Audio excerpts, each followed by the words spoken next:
Hey Internet, it's me, Kevin Golden. Check me out at kevingolden.com. I get a lot of questions about Teslas when people find out that I have one. So I just wanted to answer a few of those questions that I get a lot, and hopefully they'll be helpful to you. So the first question is, aren't Teslas expensive? Let's just get this one out of the way up front, because everybody thinks Teslas cost a whole lot of money. So expensive is a relative term or subjective term, so it really depends on your budget. But just to put things in perspective, most people think that a Tesla costs $100,000 or more. And although they do have a couple of models, the Model S and the Model X, that are over 100,000, you can actually purchase a Model 3 Standard Range Plus right now, as of the time of this recording, which is May 2023, for about $40,000. Plus, on top of that, there is a nearly $3,800 tax credit that's available through a government incentive program right now. So when you factor that in, that's close to $36,000 for the price. So just to put that into comparison, a comparably equipped 2023 Honda Accord, which really isn't even a fair comparison. Really, a better comparison would be like a BMW Model 3. I'm sorry, BMW 3 Series, which is a lot more expensive. But, even just a standard Honda Accord, kind of your mid-range car, cost close to $39,000 as of the time of this recording. And that's if they don't add on a bunch of stuff that most dealerships usually do. So it probably is going to end up being even more than $39,000. Not to mention, they don't get the $3,800 tax credit like you can potentially get with the Tesla Model 3, which is Tesla's least expensive car. It is a four-door sedan, mid-range. Go to Tesla.com, go look for their Model 3, and you'll see all the details about it. But is it expensive? Again, subjective, but not what most people think. Not $100,000, not even $50,000. We're talking right now $40,000 minus the $3,800 tax credit potentially. You don't get the tax credit at the time of purchase, not yet. I think they're going to start doing that next year in 2024. But talk to your CPA about if you can take that credit, which most people can, and how it applies to you. Not to mention, on top of the fact that it's about the same price as a Honda Accord, plus you get the tax incentive, you also save on electricity to charge versus gas. We'll talk about that more in detail in a little bit. And then there's savings on maintenance, right? So you don't have oil changes, you don't have spark plugs and belts and all this other kind of stuff that you typically have with a gas car. So you'll save money on that as well. The second question I get a lot is, how long does it take to charge? I heard it takes hours. So if you're on a road trip, which is where charge time really matters, you'll be using Tesla's supercharger network. A typical charge time there is about 15 to 20 minutes, about the time that it takes to go inside and go to the restroom and get a drink and a snack and, check out and come back out to your car. So, that's a lot faster than the misinformed 3 hours that you hear about all the time. So, that's what really matters is on the road trips is how fast can you charge. 15 to 20 minutes most of the time. So, even if you do get back to your car before that 20 minutes is up, you do have a big old 15-inch screen right in the middle of the front dash. In fact, that's pretty much all that there is on the Model 3, at least, is a big 15-inch screen without a whole lot of buttons and extra stuff. And it's connected to the internet if you get the internet package where you can use your hotspot on your phone if you'd like.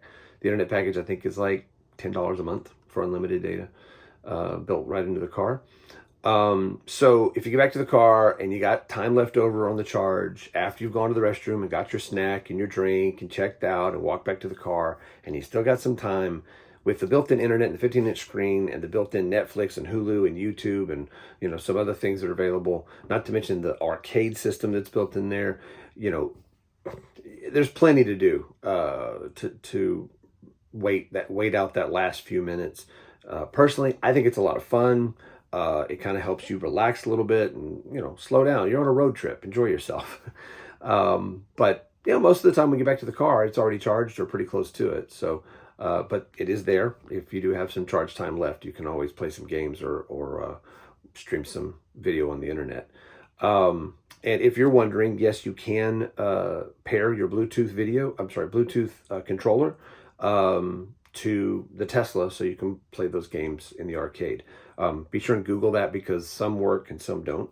So you want to check that out before you just go buy one. Also, Tesla is constantly working on newer versions of their superchargers, so as to decrease the amount of time that it takes to charge. The third question I get a lot is, can I charge at home? And how long does it take?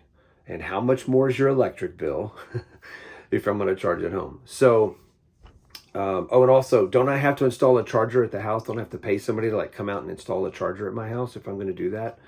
Okay, so first question. Yes, you can charge at home. You can, but you don't have to have someone install a charger at your house. You can use the mobile connector, which is Tesla's mobile charger. I think they're like $230 as of the time of this recording. You usually can purchase that with your car. So if you take the mobile connector and you plug it into the standard 110 outlet, which you can do, most people don't realize that, you can get 50 miles of charge overnight, and that's more than enough than most people's commute. So that's probably adequate for most people.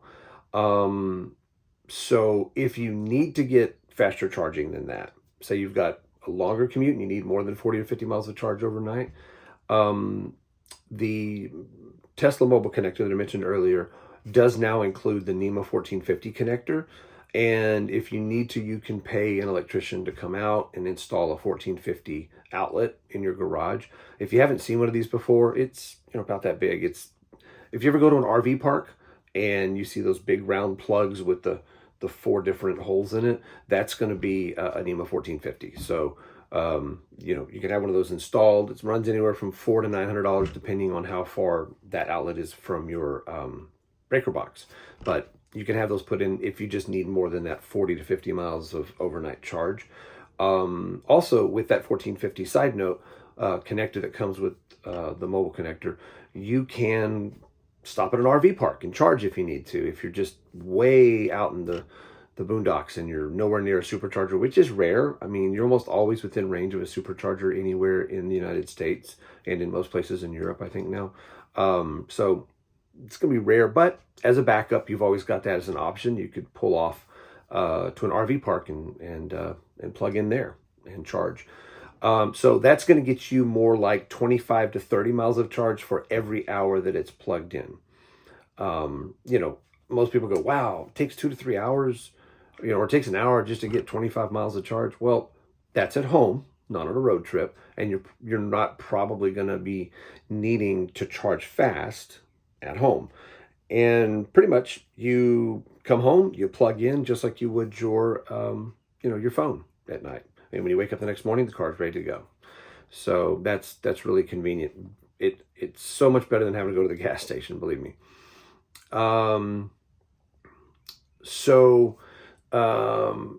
As far as the cost to charge at home versus gas, I just looked it up. My wife and I together only spent $76 in electricity to charge both of our cars for the entire month, compared to at least $300 or more that we would have been paying for gas for the 2 cars that we had previously.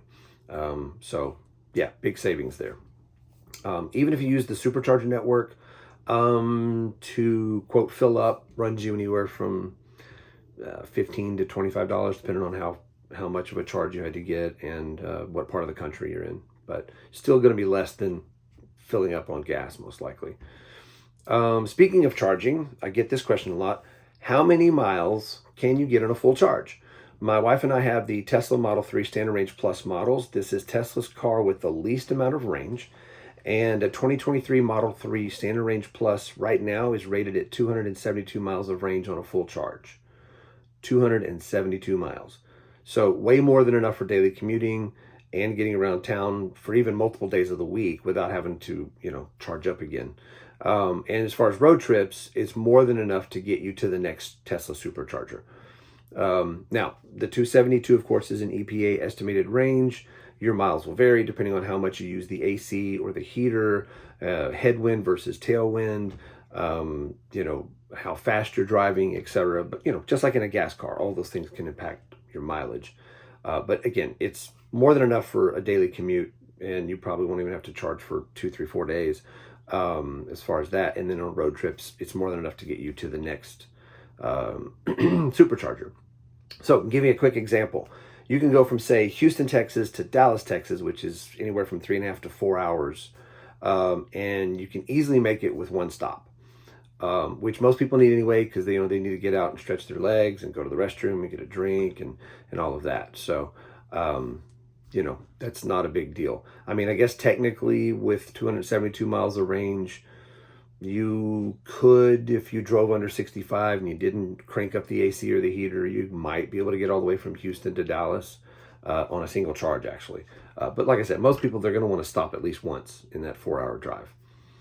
Of course, keep in mind, Tesla does offer higher range model vehicles for additional price.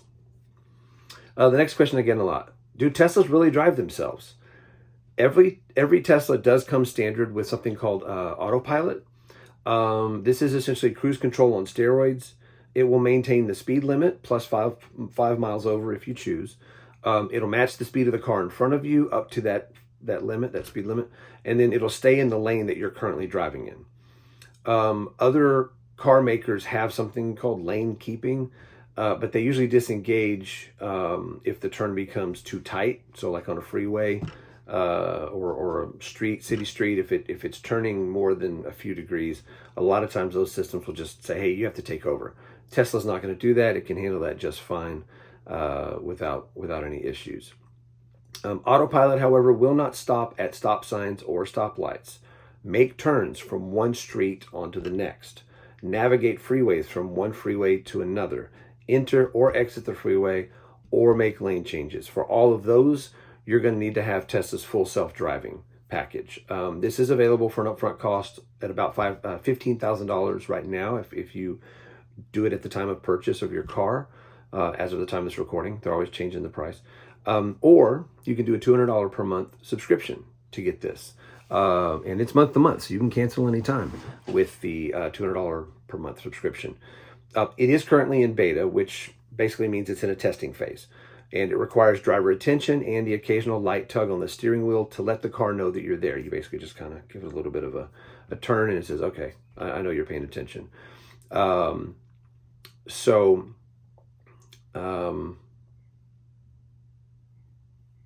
It's not yet fully autonomous, although they're working towards that goal and hope to be there within the next 12 to 24 months.